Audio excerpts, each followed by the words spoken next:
Good morning all of you. देखो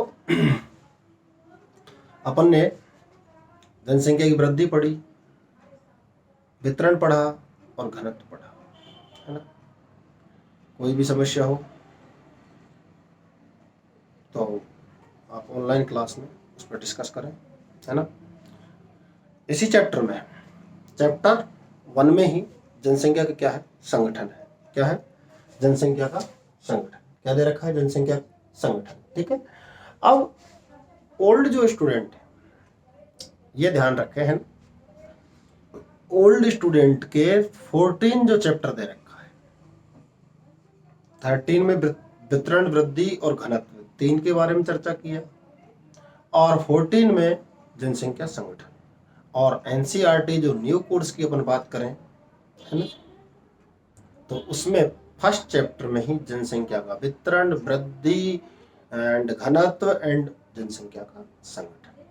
तो जनसंख्या का संगठन कहते कैसे हैं, सीधे ही मैं आपको डिलीवर कर रहा हूँ, सीधे ही समझना है इसको, क्योंकि इसमें ओल्ड स्टूडेंट भी हैं, इसके कारण अब आपको बता देता हूँ सीधे ही, क्योंकि अब काफी बार चर्चा हुआ है और एक ही चीज पर, मुद्दे पर पहुंचे अपन, किसके पर, कि जिसमें आयु, लिंग, साक्षरता, आयु, लिंग, साक्षरता एंड ग्रामीण नगरीय जनसंख्या, ग्रामीण एंड नगरीय जनसंख्या, श्रमजीवी, श्रमजीवी जो राजस्थान बोर्ड में नहीं थे वो भी कुछ ऐड करेंगे इसमें हम, श्रमजीवी, व्यवसायिक संरचना, इन सबके सम्मिलित रूप को, सम्मिलित रूप का अपन क्या कर रहे हैं, अध्ययन कर रहे हैं, उसे हम क्या बोलेंगे, जनसंख्या का संगठन बोलेंगे।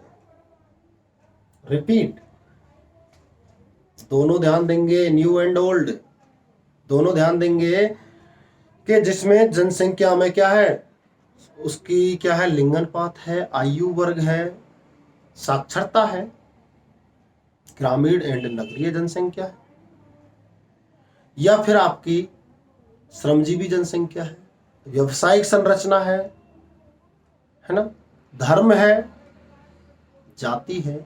इन सबके सम्मिलित रूप का, इन सबके सम्मिलित रूप का हम क्या करते हैं, अध्ययन करते हैं। सम्मिलित रूप का क्या करते हैं, अध्ययन करते हैं। उसे क्या बोल देंगे अपन, जनसंख्या संगठन बोल देंगे।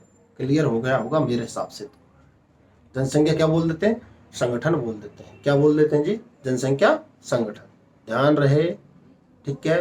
परिभाषा आपको सबको आनी चाहिए, ऐसा कोई विद्यार्थी नहीं जिसको परिभाषा नहीं आती, है ना। अब जनसंख्या संगठन में अपन पहली बात करते हैं, ग्रामीण एंड नगरीय। तो पहले तो अपन ये जाने कि गांव किसे कहते हैं, नगर किसे कहते हैं, सबसे बड़ी चीज। अपन क्या जान रहे हैं, गांव किसे कहते हैं, नगर किसे कहते हैं। तो जहां लोग मूलभूत सुविधाओं से परे हुए होते हैं, जिस क्षेत्र में मूलभूत सुविधाएं लोगों को आसानी से क्या नहीं होती हैं, उपलब्ध नहीं होती हैं, और लोग कृषि कार्य या प्राथमिक क्षेत्र में क्या है, जुड़े हुए होते हैं, वो संपूर्ण जनसंख्या ग्रामीण जनसंख्या के अंतर्गत आती है। संपूर्ण जनसंख्या किसके अंतर्गत आती है, ग्रामीण जनसंख्या। जो लोग कहां कहां हैं, जो लोग कहां रहे, ग्रामीण व नगरीय में। कहां रहे, ग्रामीण व नगरीय में। चर्चा कैसे हुई ग्रामीण की, कि जो लोग मूल रूप से मूलभूत सुविधाएं जो हैं वो आसानी से उपलब्ध नहीं है, वो सब किसमें, ग्रामीण में आ रहे हैं। तो जिन लोगों के लिए आसानी से मूलभूत सुविधाएं उपलब्ध नहीं है और लोग प्राथमिक क्रियाकलाप में संलग्न है, वो ग्रामीण जनसंख्या है। और सबसे ज्यादा अगर गांव की बात करें, सबसे ज्यादा अगर गांव की बात करें तो उत्तर प्रदेश। कहां पर, उत्तर प्रदेश। कहां पर है, उत्तर प्रदेश में सबसे ज्यादा गांव हैं। अगर प्रतिशतता देखी जाए, गांव ग्रामीण जनसंख्या की प्रतिशतता देखी जाए तो हिमाचल प्रदेश। कौन सा है, हिमाचल प्रदेश। कौन सा है, परिभाषा अपन को पता लग गया ये भी पता लग गया कि सबसे ज्यादा गांव को देखा जाए तो कहां पर, उत्तर प्रदेश में। कहां पर, उत्तर प्रदेश, सबसे ज्यादा उत्तर प्रदेश में, है ना। ऑल ओवर मैं बात करूं भारत में गांव की स्थिति को देखा जाए तो 640, कितने, 640, ऐसे याद करोगे आप जैसे मैं बोल रहा हूं, है ना। 640, 867 गांव किसमें है, भारत, पूरे भारत में गांव है, जिसमें 1 लाख से ऊपर कहाँ है, उत्तर प्रदेश। और सबसे ज्यादा परसेंट की बात करूं गांव की तो हिमाचल प्रदेश, कितना परसेंट है, 89.96% कहाँ, हिमाचल प्रदेश में गांव का परसेंट देखा है। ग्रामीण जो जनसंख्या का प्रतिशत रेशियो अगर देखा जाए तो हिमाचल प्रदेश, और सबसे ज्यादा गांव की अपन बात करें तो कहाँ, उत्तर प्रदेश में। कहां पर है जी, उत्तर प्रदेश में। ओके, आपके सामने है दोनों चीजें, ठीक है। उसके बाद गांव की बात की, भारत में परिभाषा पता चला किसे कहते हैं, कोई दिक्कत यहां तक, ठीक है। फिर बात करते हैं नगर की, किसकी बात करते हैं, नगर की। जहां, जिस क्षेत्र में मानव के लिए मूलभूत सुविधाएं आसानी से मिल जाती हैं, मूलभूत सुविधाएं आसानी से मिल जाती हैं और लोग द्वितीय तृतीय चतुर्थ क्रियाकलापों में क्या होते हैं, संलग्न होते हैं, उसे नगरीय जनसंख्या के नाम से जाना जाता है। क्या समूह कहा जाता है, उसे नगरीय समूह कहा जाता है।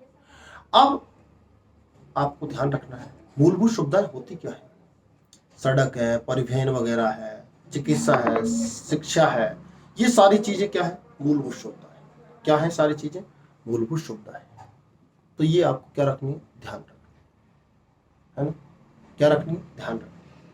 कोई दिक्कत है, तो ये सारी सुविधाएं जहां होंगी उन्हें क्या कहेंगे, नगरीय। सबसे ज्यादा नगर, पहले तो ऑल ओवर भारत में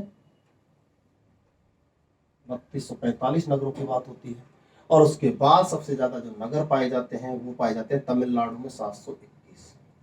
कहाँ पाए जाते हैं, तमिलनाडु, तमिलनाडु में 721 नगर है।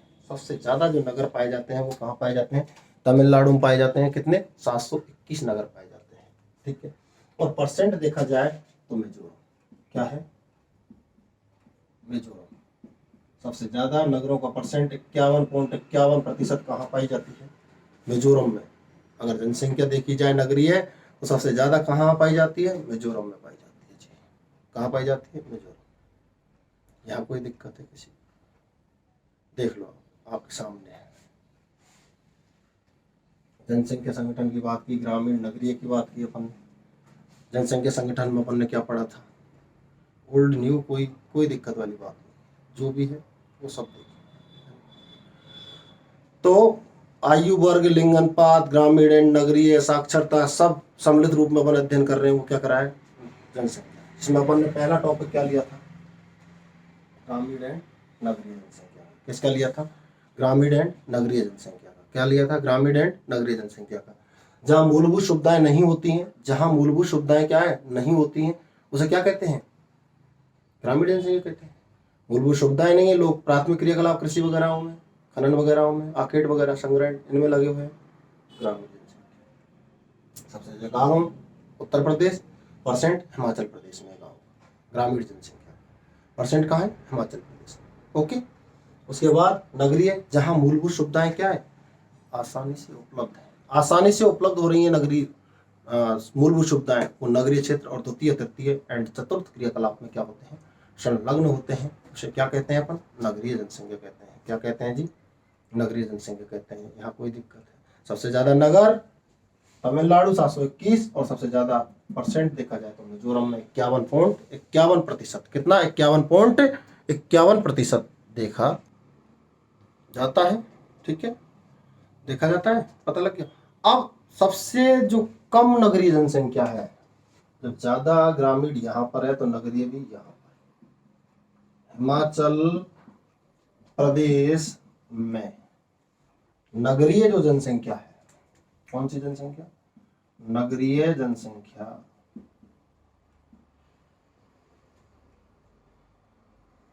10%, 10.14% हो गए, 10.14%। 14%। कितनी है? 10 पॉइंट। ठीक, यहां तक कोई दिक्कत है? इससे आगे अपन बात करते हैं किसकी? 10.04%। ठीक है, मिस्टेक हो गई थी, देख लो आप। 96 है तो 10.04% जनसंख्या नगरीय है। तो सबसे न्यून नगरीय जनसंख्या कहाँ पाई जाती है? हिमाचल प्रदेश में। अब ये ग्रामीण जनसंख्या धीरे धीरे कहाँ जा रही है? नगरीय क्षेत्रों में। कहाँ जा रही है? नगरीय क्षेत्रों में। तो नगरीय वृद्धि के कारण, नगरीय वृद्धि के कारण कौन कौन से कारण हो सकते हैं? नगरीय वृद्धि के कारण तो कौन कौन से कारण हो सकते हैं? पहली अपन बात करें तो यहाँ पर क्या नहीं है? रोजगार। क्या नहीं है? रोजगार। क्या नहीं है साहब? पहला, रोजगार नहीं है। कहाँ नहीं है रोजगार? गांव में। तो लोग कहाँ जाएंगे? नगरों में। तो क्या होगी? नगरीय वृद्धि होगी। भाई रोजगार नहीं है, और रोजगार नहीं है तो लोग कहाँ जा रहे हैं? नगरों में। और नगरों में जा रहे हैं तो जनसंख्या कहाँ बढ़ेगी? नगरीय क्षेत्रों में। सेकंड बात करते हैं अपन,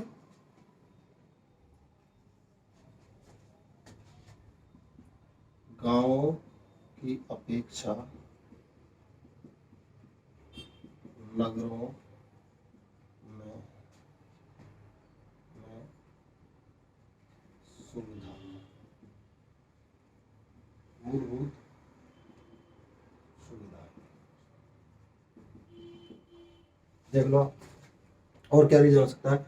गांव की अपेक्षा नगरों में क्या है? मूलभूत सुविधाएं आसानी से क्या हो जाती हैं? उपलब्ध हो जाती हैं, जिसके कारण लोग गांव को छोड़ करके कहां पलायन कर रहे हैं? नगरों की ओर। कहां पलायन कर रहे हैं? नगरों की ओर।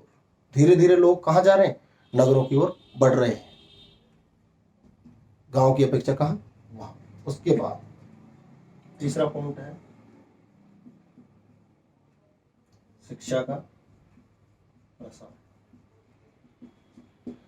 गांव में देख लो, अपर एजुकेशन के लिए कोई व्यवस्था नहीं है। इसके लिए अपर एजुकेशन लेने के लिए लोग कहाँ आ जाते हैं? नगरों में आ जाते हैं। कहाँ आ जाते हैं? नगरों में आ जाते हैं, जिसके कारण नगरीय क्षेत्रों में तेजी से क्या हो रही है? वृद्धि हो रही है। परिवहन के साधन, परिवहन के साधन नगरों में परिवहन के साधन क्या है? आसानी से क्या होते हैं? उपलब्ध हो जाते हैं। और ग्रामीण क्षेत्रों में आप जानते ही, सड़क मार्ग ही नहीं मिलते हैं, मिल भी जाते हैं तो परिवहन सुविधा नहीं। और नगरों में आसानी से क्या हो जाती है? परिवहन सुविधा उपलब्ध हो जाती है। नेक्स्ट, सबसे मेन कारण देखो आप, कृषि का अलाभकारी।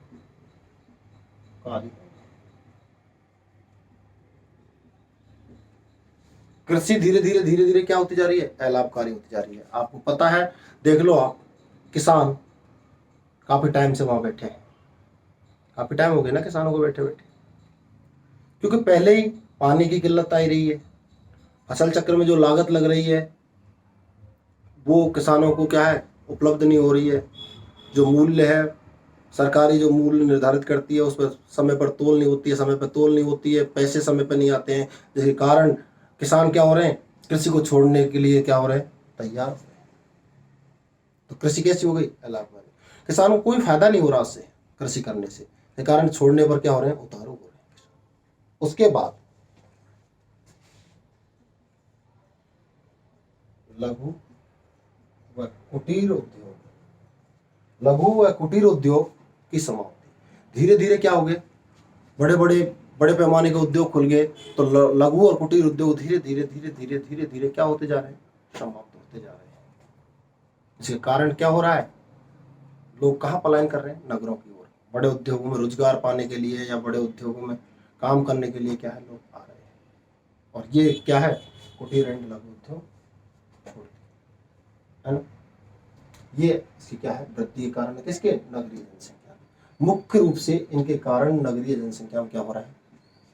बढ़ रही है, तेजी से बढ़ रही है नगरीय जनसंख्या। ठीक है, तो ये ध्यान रखना है। ये अपन ने संगठन वाले में से फर्स्ट टॉपिक पढ़ा है।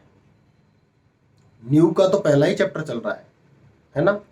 ध्यान देंगे, अभी न्यू का पहला ही चैप्टर चल रहा है, एंड ओल्ड वाले जो हैं उनका 14 चैप्टर स्टार्ट हो चुका है। तो ये दोनों ही ध्यान देंगे।